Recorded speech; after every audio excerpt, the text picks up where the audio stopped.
गुरु प्यारी साध संगत जी, नमस्कार जी। आप सब कैसे हो? आशा करती हूँ बाबा जी के श्री चरणों में अरदास करती हूँ कि मालिक की कृपा से, निरंकार के दया मेहर से आप सब बहुत खुश होंगे, मौज बहार में होंगे और अवश्य ही भजन सिमरन में होंगे। साध संगत जी, मैं हाजिर हूँ आज आप सभी से एक बहुत ही खूबसूरत साखी साझा करने के लिए। उम्मीद करती हूँ ये साखी आप सभी को बहुत पसंद आएगी। तो साथ संगत जी, चलिए आइए समय न गवाते हुए शुरू करते हैं जी।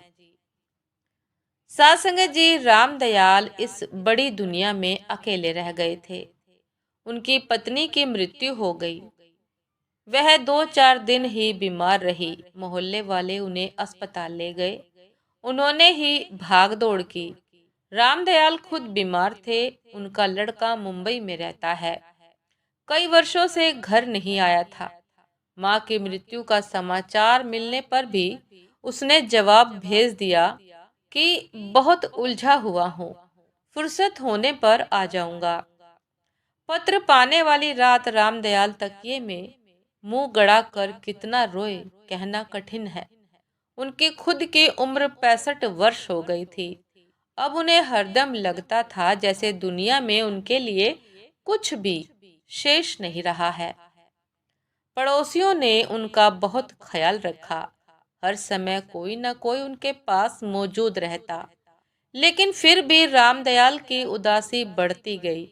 वह जितना सोचते, यह विश्वास पक्का होता जाता कि इस दुनिया में रहना बेकार है। और एक सुबह घूमने के लिए निकले तो फिर लौटे नहीं। उनके कदम शहर से बाहर की ओर चलते चले गए। साथ संगत जी, एक बस आगे की तरफ जा रही थी। रामदयाल बस में बैठ गए। कई घंटे की यात्रा के बाद जब बस एक घने जंगल में से गुजर रही थी तो वह पेशाब करने के लिए नीचे उतरे और एक दिशा में बढ़ गए। थोड़ी देर बाद उन्होंने बस के भोंपू की आवाज सुनी। ड्राइवर उन्हें जल्दी करने को कह रहा था, लेकिन रामदयाल बाबू वहीं खड़े रहे। उन्होंने न लौटने का फैसला किया था। वह वन में खो जाना चाहते थे। उस घने जंगल में दिन में भी पेड़ों के नीचे हल्का अंधेरा था। हर तरफ सुनसान, पत्तों में साए साए हवा। रामदयाल बाबू को जैसे होश नहीं था। झाड़ियों में अटकते उलझते बढ़ रहे थे, पता नहीं किधर। धूप तेज हुई तो प्यास से गला सूखने लगा। अब वह एक ऊंचे कगार की ओर बढ़ रहे थे। आंखों के सामने एक दृश्य तैर रहा था। वह हवा में हाथ पैर मारते हुए नीचे घाटी की ओर गिरे जा रहे थे। साथ संगत जी, और फिर एकाएक उनके कदम रुक गए। जहां ढलान नीचे घाटी की ओर खुलता था, वहां दो लकड़ियां लगाकर रास्ता बंद किया गया था। वहां मोटे मोटे अक्षरों में लिखा था, सावधान। रामदयाल बाबू ने इधर उधर देखा था, पर कोई नजर नहीं आया। उनकी समझ में न आया कि लोगों को सावधान रहने की बात किसने लिखी। उन्होंने जरा बढ़कर झांका तो देखा आगे गहरी खाई थी। वह पीछे हट आए। न जाने क्यों उनका मन कांप उठा। वह एक तरफ बैठ गए। कुछ देर पहले रामदयाल आत्महत्या के लिए तैयार थे, लेकिन अब कुछ कुछ डर लग रहा था। वह कुछ देर आंखें मूंदे बैठे रहे, फिर उठे। प्यास से गला खुश्क हो रहा था, लेकिन वहां भला पानी कहाँ मिलता। तभी उन्होंने देखा कि पास ही पत्थर की कुंडी में पानी भरा है। वहीं कुछ फल भी रखे हैं। साथ संगत जी, देखा कि वहां कुछ फल भी रखे हैं। दिखाई दिए उन्हें फल रखे हुए। कुछ देर सोचते खड़े रहे, पिए या ना पिए। फिर प्यास ने जोर मारा तो गटागट पानी पी गए। वहां रखे फल भी खा लिए। अब जाकर चित्त कुछ ठिकाने हुआ, लेकिन एक बात रह रहकर परेशान कर रही थी। यह सब किसने किया? यहाँ तो कोई नजर नहीं आता, कौन है वह? साथ संगत जी, रामदयाल के मन से आत्महत्या का विचार निकल गया। वह जंगल में घूमने लगे। जगह जगह उन्होंने सावधान लिखा देखा। कई पेड़ों पर जहरीले फल भी लिखा देखा।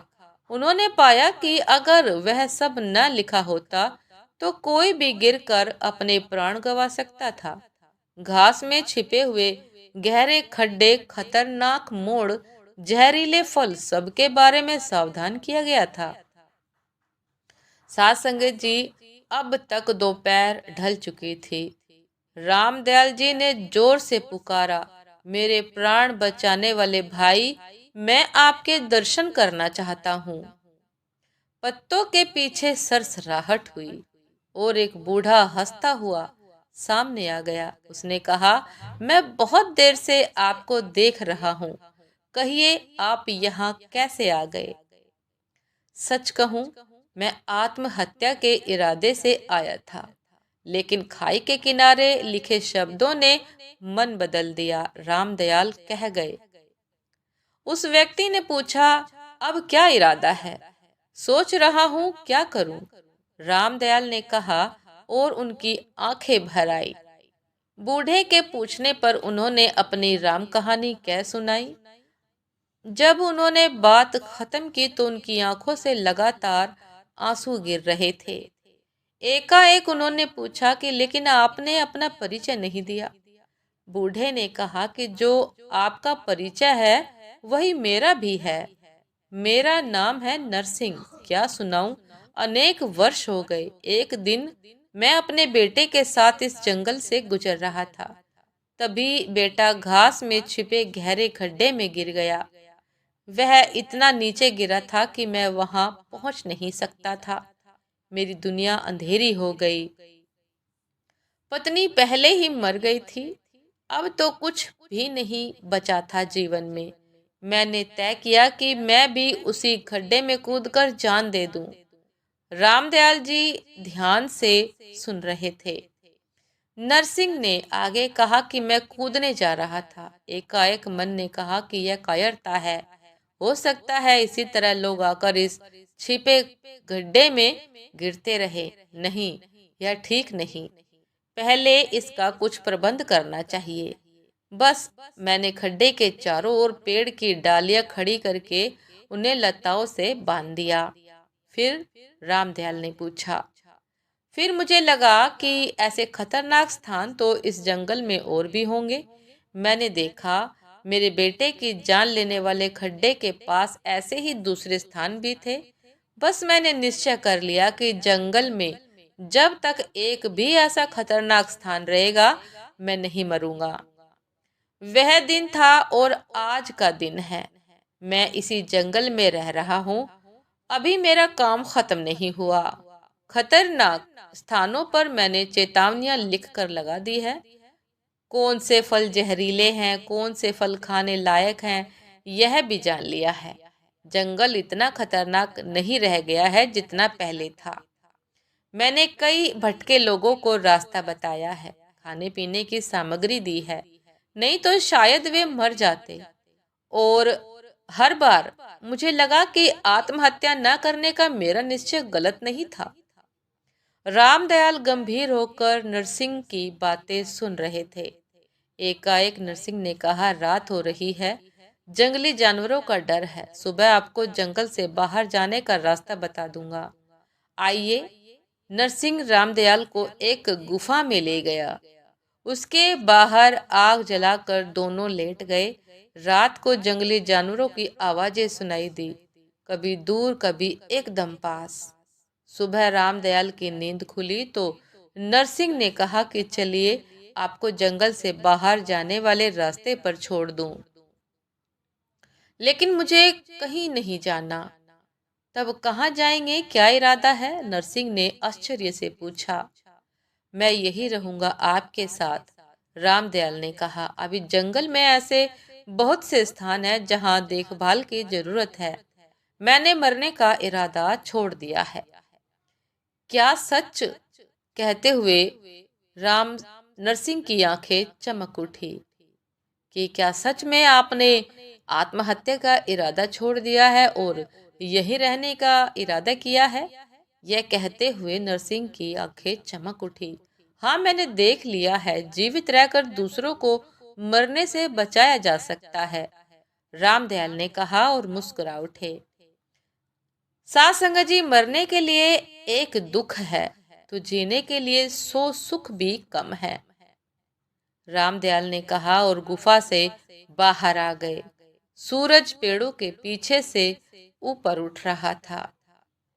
सात संगत जी, ये थी आज की एक बहुत ही खूबसूरत साखी कि किस प्रकार यदि किसी व्यक्ति के साथ कोई घटना, कोई दुर्घटना घटती है किसी भी कारण से, और यदि व्यक्ति उस दुर्घटना को किसी अन्य के साथ होने से रोकने के लिए प्रयास करता है, तो सात संगत जी वह ईश्वर का काम करता है, निरंकार का काम करता है कि जो दुर्घटना उसके साथ घट चुकी है वह किसी अन्य के साथ ना हो।